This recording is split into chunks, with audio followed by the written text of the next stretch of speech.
हात वरती जोरदार टाळी वाजवूया आणि खऱ्या अर्थाने बोलतायत सन्माननीय आदित्यजी ठाकरे साहेब. जय महाराष्ट्र. आवाज येतोय का तिथपर्यंत? थोडा आवाज घुमत आहे. आत घेतली आपण आजची सभा, कारण बाहेर उष्णता वाढत चाललेली आहे. दादा हे थोडं खालती घ्या म्हणजे मला मागचे लोक दिसतील. हा पोस्टर बॅनर खालती घ्या जरा म्हणजे मागचे लोक दिसतील मला, नाही तर माझाच चेहरा दिसतोय मला तिथे. आज खास मी आपल्याला भेटायला आलो. जसं विश्वजित कदम साहेब सांगत होते की आज ह्या टप्प्याच्या प्रचाराचा शेवटचा दिवस आहे. 5 वाजेपर्यंतच प्रचार होणार आहे. तसं पाहिलं गेलं तर देशभरातच आणि महाराष्ट्रात एवढी उष्णता वाढत चाललेली. राजकीय उष्णता वेगळी, राजकीय तापातापी वेगळी, पण खरोखरची उष्णता वाढत चाललेली आहे. अनेक ठिकाणी मी पाहत आहे टेम्परेचर हे 40 डिग्रीज 42 डिग्रीज काही काही ठिकाणी 43 डिग्रीज होत चाललेलं आहे. पण ह्या महाराष्ट्राचं एक वैशिष्ट्य असं पाहिलं मी गेल्या 2 महिन्यामध्ये, तापमान कितीही वाढलं, उष्णता कितीही वाढली, गरमी कितीही वाढली, तरी महाविकास आघाडीच्या सगळ्या सभेना जनता आशीर्वाद द्यायला येत आहे. आणि हे पहिलं चिन्ह आहे की आपला विजय होणार म्हणजे होणारच. उन्हाची चिंता न करता, पावसाची चिंता न करता, किती गरमी होत आहे, किती तापमान वाढत आहे चिंता करत नाहीयेत. काही काही ठिकाणी लोक तासन तास थांबलेली असतात, कारण सभा एकामागोमाग एक होत असतात, मध्ये स्वागत होत असतात. सभेला आम्ही उशिरा पोहोचत आहोत, पण कुठेही भूक लागली, ताण लागली म्हणून लोक हलत नाहीयेत. लोकांना जी भूक लागलेली आहे, लोकांना जी ताण आहे ती एकाच गोष्टीची आहे. भूक ताण एकाच गोष्टीची आहे की हे केंद्र सरकार आम्ही बदलतोय कधी, भाजपचं सरकार आम्ही बदलतोय कधी, आणि आमच्या इंडिया आघाडीचं सरकार दिल्लीत बसवतोय कधी, याची तर आश लोकांना लागलेली आहे. आशा यांनी पाहतात लोक. संपूर्ण देशभरात जर आपण पाहिलं तर वातावरण एक वेगळं निर्माण झालेलं आहे. परिवर्तनाचे वारे वाहू लागलेले आहेत. माझे मित्र विश्वजित कदमजी आज पुण्याचे मला ऑब्झर्व्हर म्हणून नेमलेले आहेत. तिथे देखील आपण पाहता तिथे पण इंडिया आघाडीची काँग्रेसची सीट लागणार. जसं सांगलीत शिवसेना उद्धव बाळासाहेब ठाकरेची सीट लागत आहे, तसं तिथे काँग्रेसची सीट लागत आहे. आणि अनेक ठिकाणी मला वाटतं बानगडे पाटील साहेब फिरत आहेत. चंद्रहारजी आपल्याला देखील फिरायला लागणार आहे प्रचारासाठी. सचिनजी आपण पण फिरत आहात सगळीकडे. हे वातावरण संपूर्ण महाराष्ट्रात आहे. ही बात पक्की झालेली आहे की महाराष्ट्रातून जास्तीत जास्त जागा या महाविकास आघाडीचे येत आहेत. कदाचित तुमच्या घरी काही भाजपचे लोक हे येतील प्रचारासाठी. तुमच्या घरी भाजपची बी टीम काही अपक्ष म्हणून उभे राहिलेले आहेत, ते येतील प्रचारासाठी आणि सांगतील अरे तुम्ही शिवसेनेला का मतदान करता, तुम्ही महाविकास आघाडीला का मतदान करता, तुमचं मतदान तुम्ही भाजपला केलं पाहिजे. भाजप 400 पार होत आहे, 400 पार होत आहे. जर त्यांनी सांगितलं तुमच्या घरी येऊन की भाजप 400 पार होत आहे, तुम्ही त्यांना विचारायला पाहिजे 400 पार होणार कुठून हे आम्हाला सांगा. महाराष्ट्रात तरी चित्र नाही 400 पारचं. जे जे मतदारसंघ मी पाहिलेले आहेत, पहिल्या टप्प्यातले असतील, दुसऱ्या टप्प्यातले असतील, आता तिसरा टप्पा ह्या पर्वाकडे येणार आहे, कुठेही 400 पारचं वातावरण नाही आहे. वातावरण एवढंच आहे की देशभरातून ही लाट निर्माण झालेली आहे की इंडिया आघाडीचं सरकार दिल्लीत बसत आहे.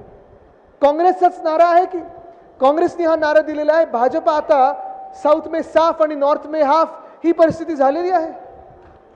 साऊथ से साफ आणि नॉर्थ में हाफ. आपण जर पाहिलं गेलं तर साऊथमध्ये ना केरळात त्यांना सीट मिळणार, ना तामिळनाडूमध्ये सीट मिळत आहे.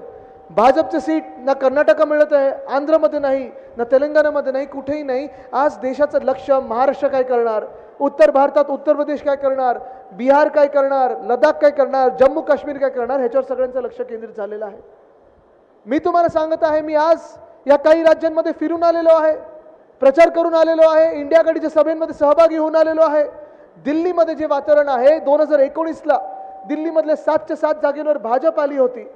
दिल्लीला देखील वाटलं होतं मोदी साहेबांचं सरकार आणलं पाहिजे, दिल्लीला वाटलं होतं भाजपचं सरकार आणलं पाहिजे. पण यंदाच्या काळी आपण पाहाल 2024मध्ये ज्या प्रकारे भाजपच्या तानाशाही लोकांनी, हुकुमशहाच्या एक वृत्तीने अरविंद केजरीवाल साहेबांना अटक केलेली आहे, त्याच प्रकारे 7च्या 7 सीट हे काँग्रेस आणि आम आदमी पार्टी दिल्लीमध्ये जिंकणार हे पक्क ठरलेलं आहे. 5 वर्षापूर्वी जेव्हा 370 कलम या देशातून काढून घेतला होता, संविधानातून काढला होता, काश्मीरमधून काढला होता, वेगळी वेगळी राज्य झाली, जम्मू झालं, काश्मीर झालं, लडाख झालं, आपल्याला वाटलं होतं की काश्मीर काहीतरी चांगलं होईल, काश्मीरचं काहीतरी भलं होईल. 370 कलम काढण्याला आपला देखील पाठिंबा होता, आपण देखील तो क्षण साजरा केला होता. पण आज 5 वर्षानंतर परिस्थिती अशी झालेली आहे, आतंकवाद काही थांबलेला नाहीये. कालकडेच आपण पाहिलं होतं एअरफोर्सच्या ताफ्यावर अटक इथे ते अटॅक झाला होता, मोठा अटॅक झाला होता.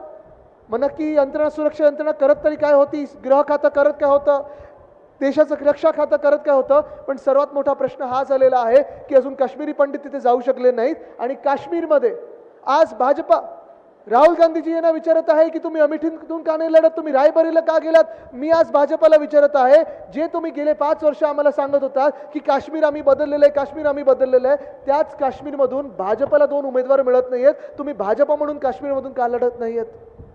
लडाखमध्ये आपण पाहताय एका बाजूने चीन घुसत चाललेलं आहे, दुसऱ्या बाजूला आपलेच भारतातले नागरिक लडाखवासी तिकडचे केंद्र सरकारला विचारत आहेत, भाजपला विचारत आहेत. 30 ते 40 हजार लोक हे रस्त्यावर आलेले आहेत आणि विचारत आहेत, जी तुम्ही वचनं आम्हाला 5 वर्षापूर्वी दिली होती त्याचं काय झालं. पण उत्तर द्यायला तिकडचं एक सुद्धा व्यक्ती भाजपचा जात नाहीये. एवढंच काय विश्वजीजी तुम्हाला सांगतो, जे 5 वर्षापूर्वी तिथून भाजपमधूनच खासदार झाले होते, बिचारे जाऊन आता लडाखमध्ये लोकांची माफी मागून आले. त्यांनी सांगितलं भाजपसाठी आता कधीही मतं मागणार नाही. आज मी तुम्हाला विचारत आहे, हे गेली 10 वर्ष आपण पाहिलंय, भाजपचे खासदार आपण पाहिलेत, ह्याच मतदारसंघात गेले 10 वर्ष तुम्ही भाजपचे खासदार पाहिलेले आहात. देशात भाजपची महाशक्ती तुम्ही पाहिली आहेत, बहुमताचं सरकार पाहिलेलं आहात. तुम्ही मला सांगा, सांगलीकर म्हणून सांगा, महाराष्ट्रातले नागरिक म्हणून सांगा, 10 वर्षात भाजपला निवडून दिल्यानंतर आपल्या महाराष्ट्राच्या पदरी काही पडलंय का, महाराष्ट्राच्या हातात काही आलंय का, आलंय काय असं वाटतं तुम्हाला महाराष्ट्राचं भलं झालंय. मग आपण नेमकं भाजपला मतदान का करायचं किंवा भाजपच्या बी टीमला मतदान का करायचं, हा विचार तुम्ही आता केला पाहिजे. आज कोणीतरी आपण महाविकास आघाडी म्हणून सगळे एकत्र आलो आहोत, ते भाजपला टक्कर देण्यासाठी, भाजपच्या हुकुमशाहीला टक्कर देण्यासाठी, भाजपच्या तानाशाहीला टक्कर देण्यासाठी, भाजपच्या ह्या वृत्तीला टक्कर देण्यासाठी, जी वृत्ती आपल्याला सांगते की त्यांना डॉक्टर बाबासाहेब आंबेडकरांचं संविधान मान्य नाहीये. भाजपला डॉक्टर बाबासाहेब आंबेडकरांचं संविधान बदलून टाकायचं आहे, स्वतःचं संविधान लिहायचं आहे, लोकशाही बदलायची, लोकशाही संपून टाकायची. म्हणजे उद्याकडे जर निवडणुका झाल्या ह्या भाजपच्या सरकारमध्ये, तर त्या निवडणुकीत तुम्ही आम्ही सामान्य माणसं, चंद्रहारजींसारखे सामान्य नागरिक, ज्यांचं काही पाठबळ नाही, आर्थिक पाठबळ नाही, राजकीय पाठबळ नाही, असे लोक उभे राहूच शकणार नाहीत. भाजपचं स्वप्न एवढंच आहे, तशी BCCIची निवडणूक होते तसं भाजपाने निवडलेली लोक तर संसद भवनात बसवायची आहेत आणि आपल्या इकडच्या मंत्रालयात बसवायचे आहेत. हे मान्य आहे तुम्हाला कटकारस्थान भाजपचं, ही वृत्ती मान्य आहे. ज्या भाजपला डॉक्टर बाबासाहेब आंबेडकर आवडत नाही, ज्या भाजपला डॉक्टर बाबासाहेब आंबेडकरांचं संविधान मान्य नाही, अशा भाजपला तुम्ही कधी निवडून देणार आहात का. ज्या भाजपला लोकशाही संपवायची आहे त्या भाजपला तुम्ही निवडून देणार आहात का. आपली शिवसेनेची, शिवसेना उद्धव बाळासाहेब ठाकरे या पक्षाची ओळखच नेहमी ही राहिलेली आहे. संपूर्ण इतिहास काढा तुम्ही आपला, पहिल्या निवडणुकीपासून आतापर्यंत आणि पुढे देखील आपण करत राहू. ज्या ज्या लोकांना आपण पक्षात पद दिलेली आहेत, ज्या ज्या लोकांना आपण तिकीट दिलेली आहेत, ज्या ज्या लोकांना आपण मुख्यमंत्री असेल, मंत्री असेल, केंद्रात मंत्री बनवलेला आहे, जात पात धर्म आर्थिक शक्ती न बघता आपण सर्वसाधारण माणसाला, सामान्य नागरिकाला असामान्य ताकद दिलेली आहे. ही शिवसेनेची ओळख आहे. आज आपण पाहतोय, आपण लढत आहोत, सगळे ह्या भाजप विरुद्ध लढत आहोत. मान्य आहे आधी थोडी आपली खेचाखेच झाली. मला आता पत्रकार मित्र देखील विचारत होते की आदित्यजी इथे थोडी खेचाखेच झाली होती, काही नाराजी होती का. मी बोललो खेचाखेच जरूर झाली होती आणि हे आपल्याला मान्य करायलाच लागेल. ह्याच सीटवर नाही तर महाराष्ट्रात अनेक सीटवर झाली होती. त्याच्यात आपण शिवसेना उद्धव बाळासाहेब ठाकरे, राष्ट्रवादी काँग्रेस शरदचंद्र पवार साहेबांची आणि काँग्रेस हे तिन्ही पक्ष, एक तर 2019 मध्ये आपण वेगळ्या वेगळ्या विचारधारेचे पक्ष जेव्हा एकत्र आलो तेव्हा देखील लोकांना वाटलं होतं हे सरकार चालणार कसं, लेकिन चालून दाखवलं आपण. सरकार चालतं कसं हे देशभराला उदाहरण दिलं आपण. तसंच ह्या सीटसाठी असेल, अनेक वेगळ्या वेगळ्या सीटसाठी खेचाखेच ही साहजिक होतेच. 25 वर्ष आम्ही भाजपसोबत युतीत काढली आहेत, त्या युतीमध्ये देखील खेचाखेच व्हायची, ताणाताणी व्हायची, भांडणं व्हायची. ती एवढ्यासाठीच होतं जेव्हा 2 पक्षांना किंवा 3 पक्षांना वाटतं, अनेक उमेदवारांना वाटतं की होय ही सीट मी जिंकू शकतो, इथे माझी ताकद आहे, तिथे खेचाखेच होणं गरजेचं आहे. जेव्हा खेचाखेच होते तेव्हाच आपल्याला कळतं की तिन्ही पक्षांची ताकद तिथे आहे आणि तिन्ही पक्ष जेव्हा एकत्र येतात तेव्हा महाविकास आघाडीची सीट ही जिंकून येतो, हे 100% कळतं. झालं, जेव्हा खेचाखेच व्हायची होती तेव्हा झाली खेचाखेच. पण आता आम्ही पुढे निघालेलो आहोत, आम्ही महाविकास आघाडी म्हणून पुढे निघालेलो आहोत, आम्ही या देशाच्या स्वाभिमानासाठी पुढे निघालेलो आहोत. ही महाविकास आघाडी देशाच्या रक्षणासाठी, देशाच्या संविधानाच्या रक्षणासाठी, देशाच्या लोकशाहीच्या रक्षणासाठी आम्ही एकत्र आलेलो आहोत. एका बाजूला आपण पाहतोय 10 वर्ष ज्या भाजपाने सरकार चालवलं, 10 वर्ष बहुमताचं सरकार चालवलं, ते 10 वर्ष जी आपल्या डोळ्यासमोर निघून गेली, तो क्षण बदलायचा आता आलेला आहे. बदल्याचं नाही पण बदल करण्याचा क्षण आपल्या समोर आलेला आहे. हीच ती वेळ आहे हेच तो क्षण आहे, हाच तो क्षण आहे जिथे तुम्ही बदल घडवू शकता. 10 वर्ष सरकार गाजवल्यानंतर, सरकार चालवल्यानंतर काय अपेक्षित असते एखाद्या नेत्याकडून? जेव्हा प्रधानमंत्री येतात, जेव्हा गृहमंत्री येतात, जेव्हा मोठे मोठे नेते येतात, तेव्हा त्यांच्याकडून काय अपेक्षित असतं? त्यांनी हे सांगायला पाहिजे की तुमच्या गावामध्ये, तुमच्या तालुक्यामध्ये, तुमच्या जिल्ह्यामध्ये, तुमच्या शहरांमध्ये काय काय त्यांनी दिलेलं आहे, काय काय देशात नवीन केलेलं आहे. पण भाजपला सांगण्यासारखं काहीच नाहीये. 10 वर्षात काही सांगितलं नाही. भाजपाची एवढीच यशोगाथा आहे की ह्या इकडे जे समोर जनता बसली आहे, इकडे तिसऱ्या रांगेत कोणातरी वाटत असेल माझं उत्पन्न दुप्पट झालं नाही शेतकरी म्हणून, पण 10व्या रांगेत कोणाचं तरी उत्पन्न दुप्पट झालं असेल. भाजपाची एवढीच यशोगाथा आहे की इथे 10व्या रांगेत कोणीतरी बसली असेल महिला, त्यांना वाटलं असेल मला माझं सिलेंडर परवडत नाही, पण समोर कोणतरी महिला बसली आहे त्यांना त्यांचं सिलेंडर परवडत असेल कारण मोदी साहेब स्वतः त्यांना येऊन सिलेंडर देत आहेत. पण हे आपण फसत राहिलो 10 वर्ष. निवडणुकीमागे निवडणुका, निवडणुकीमागे निवडणुका अशाच निघाल्या. पक्ष फोडत राहिले भाजपवाले, परिवार फोडत राहिले भाजपवाले, मैत्र्या तोडत राहिले भाजपवाले, स्वतःची पोळी भाजायला जाती जातीमध्ये, धर्मामध्ये वाद निर्माण करत राहिले भाजपवाले. आपल्या देशाला काय मिळालं, आपल्या महाराष्ट्राला काय मिळालं, हा विचार करण्याची आता वेळ आलेली आहे. आणि म्हणून आज मी तुम्हाला विचारत आहे, निर्मला सीतारामन ताई ह्या जानेवारीमध्ये जेव्हा अर्थसंकल्प सादर करत होत्या, त्यांनी सांगितलं होतं की आता 10 वर्ष निघून गेली मोदी साहेबांच्या सरकारची, 10 वर्ष निघून गेली भाजपाची. आता पुढच्या 5 वर्षात, पुढच्या 10 वर्षात आम्ही सेवा करू ज्या 4 जातींचा आम्ही शोध लावलेला आहे. माहिती आहे कुठच्या 4 जातींचा शोध लावला? तर नव्याने निर्मलाताईंनी नवीन शोध लावला. पहिली जात म्हणजे शेतकरी, दुसरी जात म्हणजे महिला, तिसरी जात म्हणजे युवा आणि चौथी जात म्हणजे गरीब. आज चला चारही जातींचा आपण आढावा घेऊया. 4 जातींना आपण विचारूया, 4 वर्गांना विचारूया की ह्या देशात तुम्ही खुश आहात की हैराण आहात? इथे जर शेतकरी बांधव कोणी आले असतील जरा हात वरती करून मला दाखवा. आहेत ना सगळे शेतकरी? तुम्ही मला सांगा, तुम्ही ह्या भाजपच्या राज्यात खुश आहात का? तुम्हाला वाटतं का की तुमची शेती चांगली चाललेली आहे? तुम्हाला वाटतं का तुमच्या पुढच्या पिढीने शेतीत यावी? नाही वाटत. कारण आज आपण पाहतोय शेतमालाला भाव मिळत नाहीये, खताची किंमत वाढत चाललेली आहे. कालकडे तर कांदा निर्यात दिसत आपल्या नाशिकमधून वगैरे निर्यात बंदी उठवलेली आहे, पण त्याच्यावर पण निर्यात शुल्क लावलेलं आहे. पण अनेक ठिकाणी आपण पाहतोय प्रत्येक जिल्ह्यामध्ये महाराष्ट्रात शेतमालाला भाव मिळतच नाहीये. असंच आपल्यासारखे शेतकरी दिल्लीचे असतील, हरियाणातले असतील, पंजाबमधले असतील, उत्तर प्रदेशमधले असतील, हे शेतकरी जेव्हा दिल्लीकडे मोर्चा निघून गेले तेव्हा ह्या शेतकऱ्यांना नावं ठेवली गेली. हेच भाजपवाले ह्याच शेतकऱ्याला, ह्याच अन्नदात्याला बोलायला लागले की तुम्ही खालिस्तानी आहात, तुम्ही अतिरेकी आहात, तुम्ही अर्बन नक्सल आहात, तुम्ही माओवादी आहात. ह्याच शेतकऱ्यांवर भाजपच्या सरकारने लाठीचार्ज केला, अश्रुधूर सोडला, गोळीबार केला. आज मी तुम्हाला विचारत आहे, ह्या भाजपला तुम्ही निवडून देणार आहात का? निवडून देणार आहात? नाही देऊ शकत आपण. कारण अन्नदाता देवो भव ही जी आपली भावना आहे, ही आपल्या महाविकास आघाडीची भावना आहे. आपल्या इंडिया आघाडीच्या वचननाम्यात पहा, तुम्ही शिवसेनेच्या वचननाम्यात पहा, तुम्ही काँग्रेसच्या वचननाम्यात पहा, आपण सांगितलेलं आहे स्वामीनाथन आयोगासारखंच आपण MSP या शेतकऱ्यांना देणार म्हणजे देणारच. मला वाटतं राहुलजींनी त्या दिवशी पण सांगितलं की सरकार आल्यानंतर एका ठराविक ह्याच्याप्रमाणे आपण कर्जमुक्ती पुन्हा एकदा करू. जशी कर्जमुक्ती उद्धव साहेबांनी करून दाखवली होती या महाराष्ट्रामध्ये, 2 लाखापर्यंत ज्यांचं कर्ज होतं ते कर्ज माफ केलं होतं, कर्जमुक्ती केली होती. तसंच कर्जमुक्ती आपण देशभरात करणार आहोत. पण आज आपण पाहतोय भाजप शेतकऱ्यांचा वापर करून घेते, हे होर्डिंग्ससाठी शेतकऱ्यांचा वापर करून घेते, लाभार्थीच्या ॲडव्हर्टाइजमेंटसाठी. पण जे मूळ शेतकरी आहेत, जे बांधवर असतात, आपल्या शेतीत असतात, ते कुठेही खुश नाही आहेत. शेतकरी आत्महत्या आपल्या महाराष्ट्रात वाढत चाललेल्या आहेत. दुसरा वर्ग जर झाला तर युवा आहे, अर्थात तरुण आम्ही पण आहोत. आम्ही सगळे जेव्हा काम करत असतो, देशभरात काम करतो, महाराष्ट्रात काम करतो. मला आठवतं महाविकास आघाडीच्या काळामध्ये मी होतो, विश्वजित कदम साहेब होते, आम्ही दोघंही मंत्री म्हणून काम करत असताना या महाराष्ट्रामध्ये उद्धव साहेबांच्या नेतृत्वात आम्ही महाविकास आघाडी सरकार म्हणून 6.5 लाख कोटीची गुंतवणूक आपल्या राज्यात आणली. कारण तेवढ्या नोकऱ्या आपल्या राज्यात निर्माण झाल्या असत्या. पण आज आपण पाहतोय सरकार बदलल्यानंतर भाजपचं सरकार आलं, भाजप प्रणित खोके सरकार आलं, मिंदे सरकार आलं. आणि हे सरकार आपल्या डोक्यावर अवकाळी सरकार बसल्यानंतर एकामागोमाग एक उद्योग पाठवायला लागले. ते कुठे पाठवले यांनी उद्योग? गुजरातला वेदांता फॉक्सकॉन नावाचा एक मोठा उद्योग आम्ही या राज्यात आणणार होतो. चंद्रहारजी, तुम्हाला आश्चर्य वाटेल, या एका उद्योगामुळे या महाराष्ट्रातल्या 1 लाख तरुणींना रोजगार मिळाला असता. घरी बसले नाही तर तिथे कामावर जाऊन पैसे मिळाले असते, रोजगार मिळाला असता.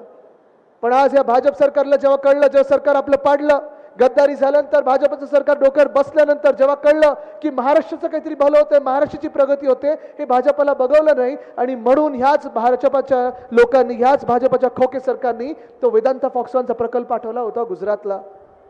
तसंच बल्क ड्रग पार्क असेल, मेडिकल डिव्हाइस पार्क असेल, एअरबस टाटाचा प्रकल्प असेल, रिन्युएबल एनर्जी इक्विपमेंट पार्क असेल, आता टेस्लाचा उद्योग येतोय, कदाचित तो पण पाठवतील गुजरातला. गुजरातची माझं काही भांडण नाही आहे. माझं नेहमी म्हणणं राहिलेलं आहे की जे गुजरातच्या हक्काचं ते त्यांना मिळालंच पाहिजे, काश्मीरच्या हक्काचं त्यांना मिळालंच पाहिजे, केरळच्या हक्काचं त्यांना मिळालंच पाहिजे. पण जे आमच्या महाराष्ट्राच्या तरुणांच्या हक्काचा आहे तो हाताचा घास गुजरातच्या घशात जेव्हा तुम्ही टाकाल तेव्हा मी तिथे नडायला पहिला उभा राहीन. तसा मी राहिलेलो आहे. आज मी तुम्हाला विचारत आहे, आज तुम्हाला तरुणांना मी विचारत आलेलो आहे की 2-2.5 वर्ष जे आम्ही भांडत आहोत केंद्र सरकार बरोबर, आम्ही पण तिथे जाऊ शकलो असतो, मजा मस्ती करू शकलो असतो, आरामात राहिलो असतो, पण ते राहत नाही. कारण आम्हाला जी तळमळ आहे ती या महाराष्ट्रासाठी आहे. मी लढत आहे या महाराष्ट्रासाठी, महाराष्ट्राच्या तरुणांसाठी. तुम्ही माझ्या सोबत उभे राहणार की नाही? कारण आज आपण लढत आहोत, ही लढाई जी आहे ह्या महाराष्ट्रावर होणाऱ्या अन्याय विरुद्ध आहे. जे उद्योग येत आहेत, जे रोजगार येत आहेत, जे आपल्या महाराष्ट्राच्या तरुणांना मिळाले पाहिजेत ते चाललेत गुजरातला, ते रोखायचं आपल्याला. म्हणून मी लढत आहे. नाही तर मी पण आनंद साजरा करू शकलो असतो, आम्ही पण खोके घेऊन इथे तिथे बसलो असतो. पण असं न करता आज विश्वजित की कदम इथे बसलेले आहेत, आम्ही सगळे इथे आहोत, सचिनजी आहेत, सचिन साठे साहेब आहेत, आम्ही सगळे आहोत. आम्ही लढत आहोत तर या महाराष्ट्राच्या मातीसाठी लढत आहोत, आपल्या स्वाभिमानासाठी लढत आहोत. आज महिला इथे मोठ्या संख्येत उपस्थित आहेत. मी आज तुम्हाला विचारत आहे, तुम्हाला ह्या भाजपच्या राज्यात सुरक्षित वाटत आहे का? काल परवाकडेच आपण पाहिलं त्या कर्नाटकामधून त्या राक्षसाचं नाव घेतलं तर की लाज वाटते. तो काय प्रज्वल रेवण्णा की काहीतरी त्याचं नाव आहे. किती महिलांचा रेप केलाय, हजारो व्हिडिओ त्याचे बाहेर आलेले आहेत कर्नाटकामध्ये. आणि हे सगळं करून झाल्यावर हेच भाजपचं केंद्र सरकार पाठवत आहे त्या रेवण्णाला जर्मनीमध्ये पळून जायला मदत केलेली आहे. वाटतं तुम्हाला सुरक्षित राहाल अशा भाजपच्या सरकारमध्ये? नाही राहू शकत. दुसरं उदाहरण द्यायचं झालं तर त्या बिल्किस बानोच्या नावाच्या एक बाईचं देतो, एका महिलेचं देतो. बिल्किस बानो नावाची एक महिला, तिथे गुजरातमध्ये तिचा बलात्कार झाला आणि बलात्कार होत असताना तिच्या डोळ्यासमोर तिच्या 3 वर्षाच्या मुलीला चिरडलं गेलं आणि मारून टाकलं गेलं. जे बलात्कारी होते त्यांना कोर्टाने सजा सुनावली, कोर्टाने जन्मठेपची सजा सुनावली. मागच्या वर्षी जेव्हा गुजरातची निवडणूक होता, ह्याच भाजपच्या लोकांनी आणि भाजप प्रेमी लोकांनी त्या बिल्किस बानोच्या बलात्कारांना जेलमधून बाहेर काढलं, त्यांची आरती ओवाळली, गळ्यात हार टाकले आणि प्रचारात फिरवलं. अशा भाजपला तुम्ही मतदान करणार आहात? जी संस्कृती, जे हिंदुत्व आपल्याला वंदनीय हिंदू सम्राट बाळासाहेब ठाकरेंनी शिकवलेलं आहे, जी संस्कृती आपल्याला दिलेली आहे ती हीच दिलेली आहे की त्या महिलेची जातपात धर्म न बघता, बलात्काराची जातपात धर्म न बघता त्या बलात्काराला फाशी झालीच पाहिजे, ही संस्कृती आपल्याला दिलेली आहे. आणि गरिबांचं बोलायचं झालं तर आज देशात कोणाला जगणं परवडतंय? आपण पाहत असाल 2014ला आणि आता जी परिस्थिती आहे, तुम्ही मला सांगा 2014ला गॅसची किंमत काय होती? 400. आता किती झाली आहे? 400 पार नाही, 1000 पार झालेली आहे. डिझेलची किती झाली किंमत? पेट्रोलची किती झाली आहे? 14ची आपल्याला आठवतच नाहीये. महागाई एवढी वाढलेली आहे. जे भाजपने आपल्याला सांगितलं होतं की प्रत्येकाच्या खात्यात 15 लाख येतील, आलेत कोणाच्या खात्यात? हात वरती करून दाखवा मला आले असतील तर. आलेत तुमच्या खात्यात 15 लाख? नाही आलेत. महागाई कमी झाली अशी वाटते तुम्हाला? जगणं परवडतंय कोणाला? नाही परवडतंय. आणि आज हेच तुम्हाला इथे मी सांगायला आलोय, जास्ती वेळ मी तुमचा घेणार नाहीये, पण आज मी तुम्हाला एवढंच सांगायला आलोय की 10 वर्ष आपण ज्या भाजपला संधी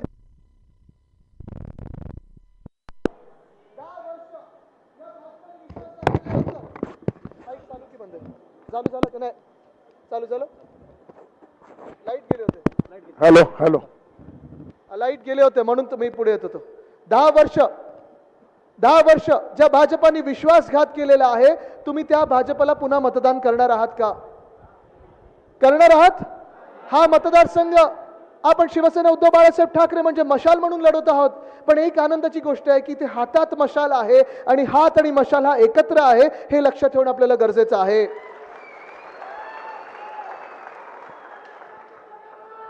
काही मध्यंतरीच्या काळात मी इथे बातम्या ऐकत होतो की आम्ही टक्कर देणार भाजपला, आम्ही काँग्रेसच्याच वतीने हे करत आहोत. हे खोटं आहे.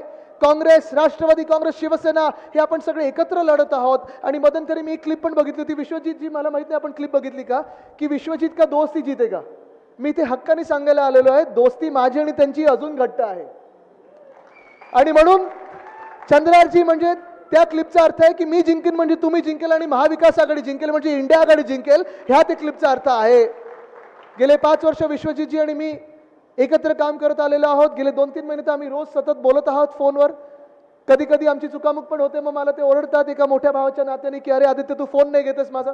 कधी कधी माझं त्यांचं असं चालू असतं, ते आता प्रचारात व्यस्त असतात. पण हे सगळं जे आहे, जे नातं आपण घट्ट केलेलं आहे, हे काँग्रेस आणि राष्ट्रवादी काँग्रेस आणि शिवसेना. आणि शिवसेना मी जेव्हा बोलतो तेव्हा गद्दार गँग नाही, ती चिंदी चोरांची गँग नाही. शिवसेना एकच शिवसेना, उद्धव बाळासाहेब ठाकरेच. राष्ट्रवादी काँग्रेस जेव्हा मी बोलतो तेव्हा राष्ट्रवादी काँग्रेस ही शरदचंद्र पवार साहेबांची तीच फुटलेली राष्ट्रवादी काँग्रेस नाही, डरपोक लोकांची आपली ही शिवसेना राष्ट्रवादी काँग्रेस नसते. पण आज तुम्ही लक्षात घ्या, आज उद्धव साहेब जे आहेत, पवार साहेब जे आहेत, सोनियाजी स्वतः परवा आम्ही पाहिलं त्या रायबरेलीला गेल्या होत्या, हे सगळे जे आम्ही लढत आहोत, मग अनेक वयस्कर आपले नेते असतील, तरुण नेते असतील, कार्यकर्ते असतील, दिवस रात्र एक करून लढत आहेत, ते संविधानासाठी लढत आहेत. निवडणुका येत जात असतात. गेले 75 वर्ष कोणी मंत्री झालं, कोणी हरलं, कोणी जिंकलं, हरलं पुन्हा जिंकलं, हे सगळं होत असतं. पण ही निवडणूक वेगळी आहे.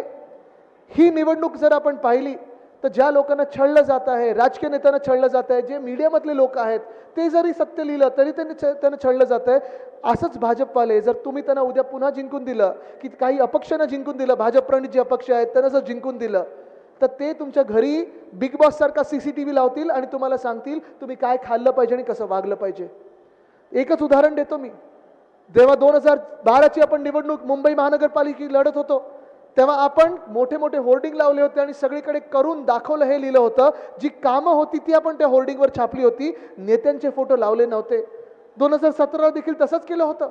मुंबईत जे काम केलं होतं आणि आता महाराष्ट्रभरात आम्ही सांगतो आमच्या 2.5 वर्षात जी कामं केली होती ती आपण लोकांना दाखवत आहोत. भाजप 10 वर्षानंतर इथे येऊन सांगत आहे मटन मांस मच्छी हे विरोधी पक्षवाले खातात. हा काय प्रचार करायला पाहिजे? आम्ही काय खातो, कुठच्या मंदिरात जातो, भाजपवाले कोण होतात की तुम्ही मटन मांस मच्छी खाता की व्हेजिटेरियन खाता हे सर्टिफिकेट देणारे? भाजपवाले तुम्ही किती हिंदू आहात आणि किती हिंदू नाही आहात हे सर्टिफिकेट देणारे भाजपवाले कोण होतात? आज या देशाला भाजप हा मोठा धोका ठरत आहे. भाजपला देश बदलायचा आहे, तो प्रगतीकडे नाही तर भाजपवाद्यांकडे न्यायचा आहे. तुम्ही ठरवायचं आहे तुम्ही कोणाला मतदान करणार. देश वाचवणं आता तुमच्या हातात आहे आणि सगळ्यात मोठं शस्त्र जे आहे हे तुमच्या बोटामध्ये आहे. तुमचं एक बोट तुमचं एक मत घडू शकतं आणि तुमचं एक मत हे इतिहास घडू शकतं. जे काही IB रिपोर्ट आहेत, जे काही सर्वे आहेत, त्याच्यात चंद्रहारजी पुढे आहेत, सगळेच आपण पाहत आहोत. म्हणून तर इथे अपक्ष उभा करायला लागला. अनेक ठिकाणी डमी नावं दिली जात आहेत, अनेक ठिकाणी आपल्यासारखी दुसरी चिन्ह दिली जात आहेत. पण आपण ठरवायचं आहे की तुम्ही इतिहास घडवणार की नाही. तुम्हाला संधी आहे बदल घडवण्याची, तुम्हाला संधी आहे आपलं जीवनमान सुधारण्याची, तुम्हाला संधी आहे या देशात इंडिया आघाडीचं सरकार बसवण्याची. ह्या गेले 10 वर्षात आपण पाहिलेलं आहे भाजपवाल्यांनी बदनामी खूप केलेली आहे. मग आपले स्थानिक नेत्यांपासून राहुलजींपर्यंत असेल, उद्धव साहेबांपासून सगळ्यांची बदनामी करत आलेले आहेत. पण आम्ही सगळे लढत आलेलो आहोत. भाजपचं एकच शस्त्र असतं, त्यांचं म्हणणं असतं किचड में ही कमल खिलता है आणि म्हणून चिखलफेक होत असते. तुम्ही मला सांगा तुम्ही चिखल साफ करणार की नाही? जी दिलेली वचनं भाजपने मोडलेली आहेत त्याला तुम्ही उत्तर देणार की नाही? या 7 तारखेला तुम्ही इतिहास घडवणार की नाही याचं उत्तर पाहिजे मला. आणि 7 तारखेला जर तुम्ही इतिहास घडवणार असाल तर आपलं चिन्ह कुठचं? आपलं चिन्ह कुठचं? आपलं चिन्ह कुठचं? इथे चंद्रहार जी तयार आहेत नुसतं 5 वर्ष नाही, पुढची अनेक वर्ष तुमची सेवा करायला.